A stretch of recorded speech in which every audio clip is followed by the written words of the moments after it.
ကိုယ့်အတွက်ပဲဖြစ်ဖြစ်လက်ဆောင်ပေးဖို့ပဲဖြစ်ဖြစ်အမြင့်ဆန်းမိလာပနေစေမယ်အချောင်းတို့အိတ်ကလေးကိုလွယ်ဆုံးလေးနဲ့လိုက်လို့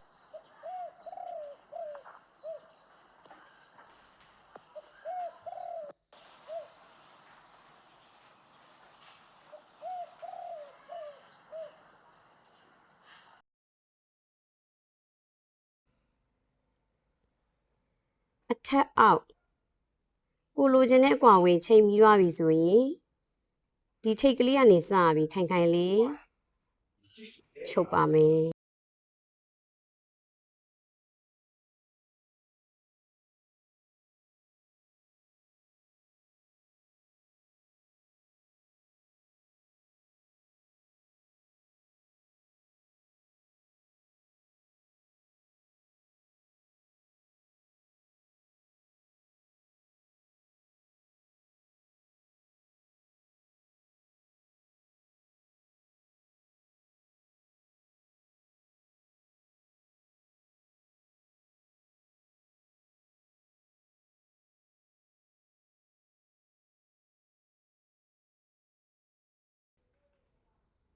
တပတ်လုံးအသေးချာလေးချုပ်ပြီးသွားပြီဆိုရင်ဒီအပေါ်အိတ်ကလေးကိုဖုံးထဲဖို့ရည်ရွယ်ထားတာဆိုတော့လေဖုံးလေးထည့်ကြည့်မယ်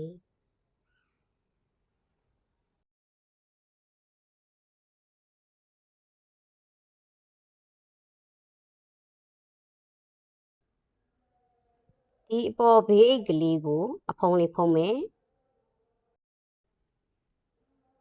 ကိုယ့်ရဲ့အိတ်ဆိုင်နဲ့တေချာလေးချိန်ပြီးတော့လက်ချုပ်အပ်နဲ့ပဲခိုင်ခိုင်လေးချုပ်လိုက်မယ်နော်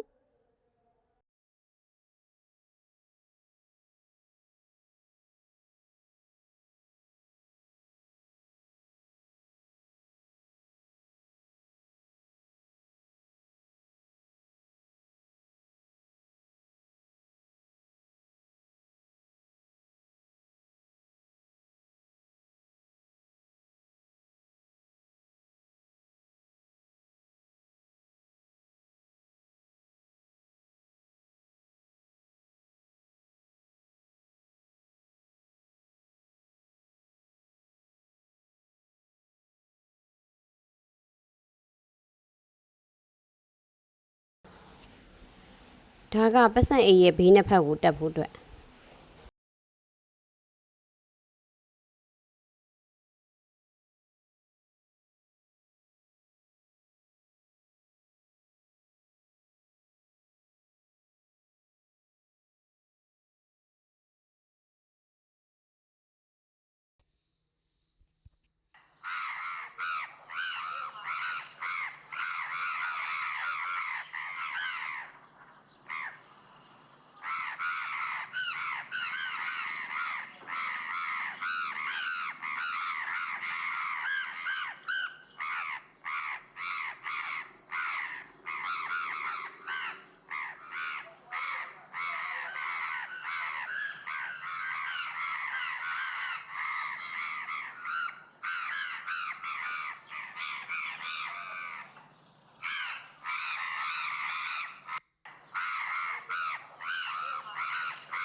ကျန်တဲ့တစ်ဖက်ကိုလည်းဒီပုံစံတိုင်းပဲချုပ်မယ်နော်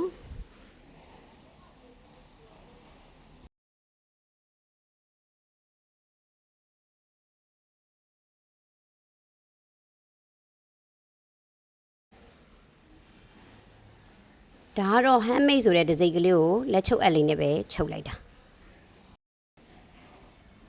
ပြီးတော့တန်လိုက်တက်မယ်ပတ်စံအိတ်ရဲ့ဘေးအိတ်ကလေးကိုအဖုံးဖုံးမယ် handmade ဒီဇိတ်တက်မယ်တန်လိုက်ကလေးတက်လိုက်မယ်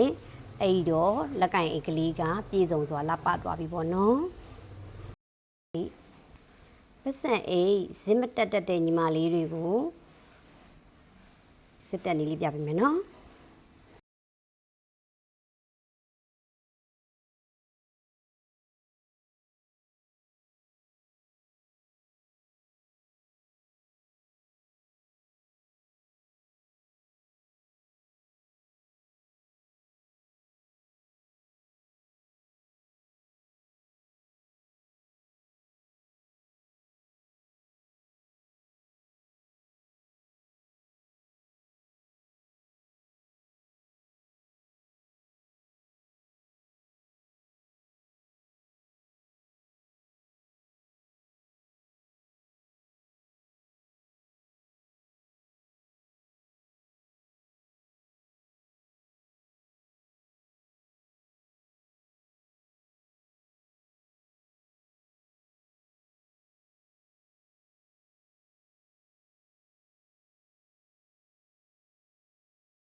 စစ်လဲတက်ပြီးသွားပြီဆိုတော့ကိုရိုင်းဖန်တီးထားတဲ့ကိုယ့်ရဲ့ handmade ကလေးတွေကိုဘာပစ္စည်းလေးတွေထဲဖို့စိတ်ကူးထားကြလဲရှင်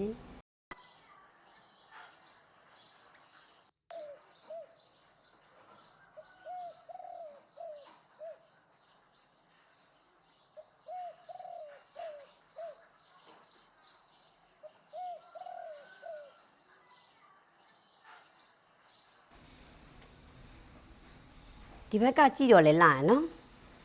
ဘေးအိတ်ကလေးပါတဲ့ဘက်ကကြည့်လိုက်တော့လဲဒီဇိုင်းဆန်းတာပေါ့နော်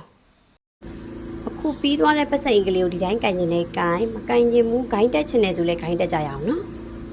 ဒီဘေးကွင်းကဒီတိုင်းလေးပဲဖိပြီးချိတ်လိုက်အောင်မယ်ဘေးကွင်းကအဖြူနဲ့အနက်နှစ်ရောင်ပဲရှိလို့အရောင်တခြားစီဖြစ်နေမှာဆိုလို့ရှိတဲ့ရွှေရောင်လေးပဲတက်လိုက်တော့မယ်နော်ဒီဘေးကွင်းကြတော့ဒီတိုင်းပဲအချီနဲ့ချုပ်လိုက်ရုံပဲနော်ချုပ်ပြီးရင်ဘေးကနေကြိုက်တဲ့ခိုင်းမျိုးတက်လို့ရပြီ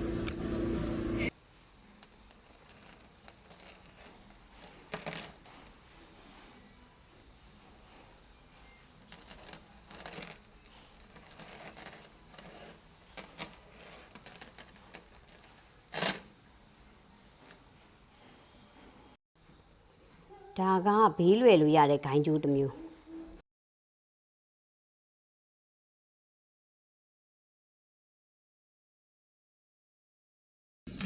သူကဘေးကွင်းလေးကိုတက်ထားတဲ့အတွက်ကြောင့်မို့ကြိုက်တဲ့ဂိုင်းလေးကိုချင်းလို့ရတာပေါ့နော်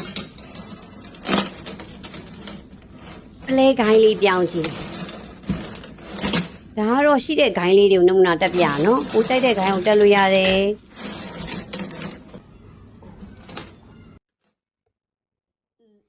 ဒါဂိုင်းအတူလေးသူ့ကိုကြတော့လွယ်လို့မရတော့လက်ကပဲချိတ်သွားလို့ရတော့မှာ